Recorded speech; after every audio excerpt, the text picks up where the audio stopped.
So I literally tried to film this review like 3 times. And I don't know what it is, but I just cannot get it. You ever have those days where you just feel so disorganized? So maybe between all these roles, I can finally like piece something resembling a review together. Maybe. Hey guys, and welcome to my channel. Today we're going to be reviewing Bad Influence by Charleigh Rose. It is book 3 in the Bad Love series. First book is Bad Habit. Second book, Bad Intentions. Third book, Bad Influence. It's kind of interesting because obviously in Bad Intentions you knew Jesse as the little brother. He was always the little brother. And now your perspective gets to shift a little bit because he is the main character in this book. So we get to flesh him out and see, you know, how he differs from Lo and how he's very similar to Lo. Obviously, if you remember Lo, she, I guess, owns or runs Black Bear. And I have to check myself every time because Black Bear is also a name of a rapper that I really, really like. So sometimes I'm like, is it really called Black Bear? Or am I just calling it Black Bear because I really like this rapper? Which is right next to Bad Intentions, which is Dare's tattoo shop. And Jesse's a little troublemaker. Jesse has a heart of gold, but man, he does not know how to play his hand. He has the best intentions, but as they say, good intentions pave the road to hell. Jesse has basically gotten thrown off the lacrosse team, lost a scholarship. He's just flaking. Like, Lo can't do anything with him. If you've ever been a big sister that's had a brother like that, I mean, it's just like, you just have to let them do what they want to do. And that's basically what Lo's having to do. She's helping him when she can, but it's his life. Anyway, in comes little Allison. Allison was named after the Elvis Costello song, Allison. And which says a lot about her and says a lot about her dad. Because they're very specific people like Elvis Costello. Like, I was very happy to see Charleigh Rose go down that line. I was just like, oh, that's, you know, that's not a usual song that you see someone pull out and be like, I named my child after it. That's almost like, what's that hair band that did the song Amanda? Like, who really says, hey honey, I named you after this, and then plays that song.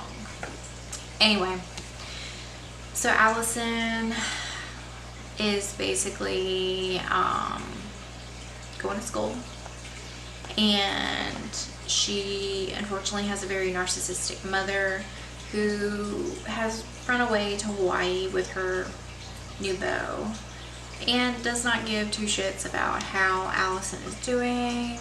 The only thing that she cares about is herself. And I don't know if any of you out there have experienced that type of mother, but I can relate. Anyway, Allison, who tries to be very self-sufficient because that's all she basically has is herself, is waiting on her grandparents' rental home to open up. There's like construction or something's being worked on to where she can't go. She doesn't have a place to stay right now. And so she basically has a job at Black Bear, and she begins crashing at Black Bear. Oh my gosh, I keep doing this. I keep telling the story and leaving out this huge chunk. And that is, her and Jesse meet, and Jesse basically uses her as like a way to get this girl who is basically like all up on him away. She's not taking the hint. She just keeps on. And he's finally like, you know what? This is my girlfriend. And he points to Allison. And Allison's like, what the fuck? I'm not your girlfriend, but she plays along. But let me go ahead and read the back of it.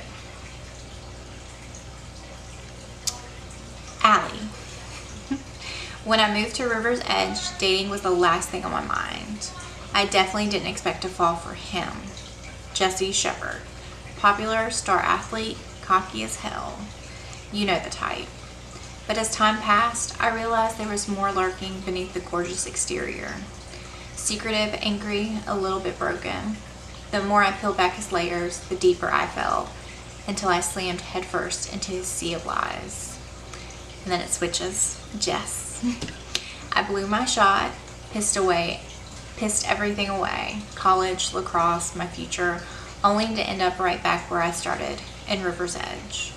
I was content to revel in my misery, spending my days drowning in a bottomless pit of booze and girls, until I saw her. Allison Parrish. Beautiful, sarcastic, perpetual bad attitude, the pretty little distraction from the shit show that was my life. But the sins of my past were closing in on me, and I learned the hard way that nothing gold can stay. So, Jesse is Lo's younger brother, and Lo was the love interest in Bad Intentions with Dare. I really loved Lo, and so I was really excited to see what they were going to do with Jesse. I love when the worlds keep building. Charlie, if you're out there, I am still requesting a book about arrows from Rewrite the Stars. I think that's what it's called. Yes, Rewrite the Stars. Please. Pretty please. Allison has a few demons, one of which happens to be her father. And she carries around a big chip on her shoulder. And unfortunately, you know, there is some tragedy in her backstory. And one of the key elements in this book seems to be music. And I don't know about you guys, but a lot of the bands and artists that were mentioned in this book happen to be some of my favorite. Like Allison was named after her song, Allison by Elvis Costello. She also mentions, who else did she mention? Because I was so excited. I was like, oh my gosh, I love that band. I love that band. And why can't I think now? Because literally I was just thinking about all the references that she made. And I was just like, oh, so glad she mentioned that. However, I will mention the fact she mentions I want to say it was a jean jacket or it was a vest filled with patches of bands, which if you've ever been on the punk rock scene, you know, jean, vest, studs, the patches. Some of those bands were the bands that I listened to when I was younger, and I can guarantee I'm not as old as what I would perceive her father to be, because she's rather young. She's like 21, 22-ish, I want to say.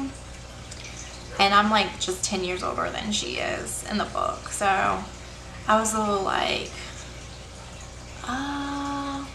I wish that certain other bands were mentioned instead. But that's okay, because I was familiar with the bands and I was like, okay, I like them. Maybe she had a really hip dad that like listened to like really young music or whatever. I get the vibe that her dad was maybe a punk rocker by some of the bands and the patches that she mentioned. However, with really good music taste, because he liked Elvis Costello, and Elvis Costello I feel like is a very acquired taste. You either really like him or you don't. So getting back to the story, because I could go on for days about music. And first she was staying with Halston, who is her friend, who is staying in the dorm, and she's kind of illegally staying with her roommate, or with Halston. until someone rats her out. And she is waiting tables at Black Bear, which is Lowe's restaurant, of course. And so Lowe ends up offering to Allison that she can stay at her house. Oh my gosh, I missed like a huge piece. So her and Jesse meet because Jesse basically, like, he's trying to escape this girl that's like crazy about him and doesn't want to take the hint. And so he pretends like she is his girlfriend, and basically things get really hot and he ends up having to leave. Like, she sees a really like female name on his phone, and all of a sudden he has to leave. So she's like, she feels kind of jilted, like it's a jilted lover. So she basically stops and tries to like stay away from Jesse because he's basically like kryptonite. I almost said napalm, but then I thought about, who was that? I can't stand him. John Mayer and Jessica Simpson, like that whole thing, that sexual napalm. But they really can't fight their attraction to one another. And things just kind of happen, and it's a very like push and pull because he is Jesse and she knows like his reputation, and she feels like everything in her life is temporary.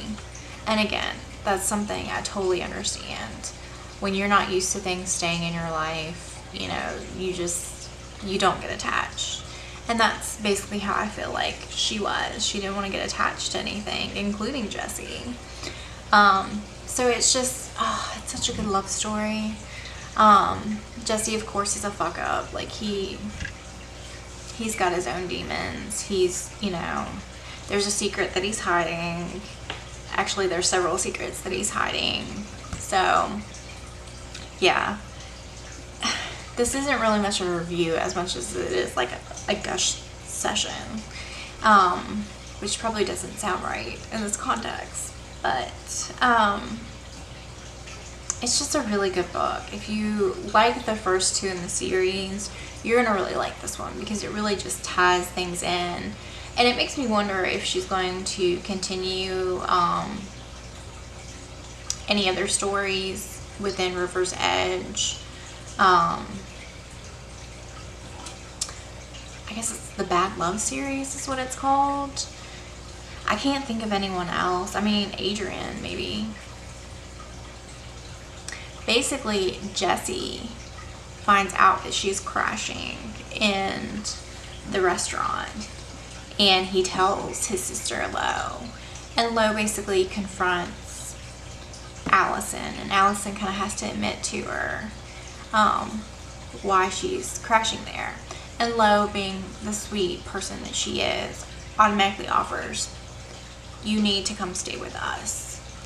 And this is, of course, all of Jesse's plan. Jesse is setting up certain motions to get Allison. Like, he hasn't stopped thinking about her. He has set his sights on her, and she is what he wants. And there's something so damn attractive about a man that knows what he wants. And of course, you know, Allison is trying to be the good person and, you know, respect boundaries and things like that. But the attraction between the two is just overwhelming, especially when Jesse comes to stay. And they basically share a Jack and Jill bathroom. And the tension. I want to say it was an Any Different Go lyric. I remember a guy I dated like quoted it to me, and he's like, you know, the most important part of a love storyline or relationship is the anticipation. And that's kind of how it is with these two. Like, it's the anticipation of them being together, because you see the spark clearly and you're just waiting for that fire just to consume and to swallow everyone whole. Another really cute thing in the book was the association of dum-dums, especially the fact that they were butterscotch. Who the hell likes butterscotch suckers? I can tell you that of the dum-dum variety, I am totally a cream soda girl. I will pick out every cream soda one that I can find. But butterscotch? But it was really cute, like the way they threaded the butterscotch and the strawberry. And that one scene with that sucker, if you've read the book, you know what scene I'm talking about. I was like I'm looking around, like I'm reading. So I'm reading in bed and I'm like looking at my husband. I'm reading some more and then I'm looking, like making sure he's not like watching my face, because I can totally feel like my expression is saying it all. Like, this scene was just like, it was hot. It was super hot. And never in my life would I don't think I'm ever gonna be able to look at a dum-dum the same ever again. Is there anyone else that feels the same way out there? Just thinking about it, I have to like cross my legs. And I'm really glad to see a good female character bond. You don't see a lot of books out there anymore that have good friends. And I feel like Halston was a really, really good friend to Allison. And I was glad to actually see that. See what I'm talking about? They just yell. They don't care. Haley's back from her senior trip. So everyone's excited. I'm excited. But I need to film this. So shush.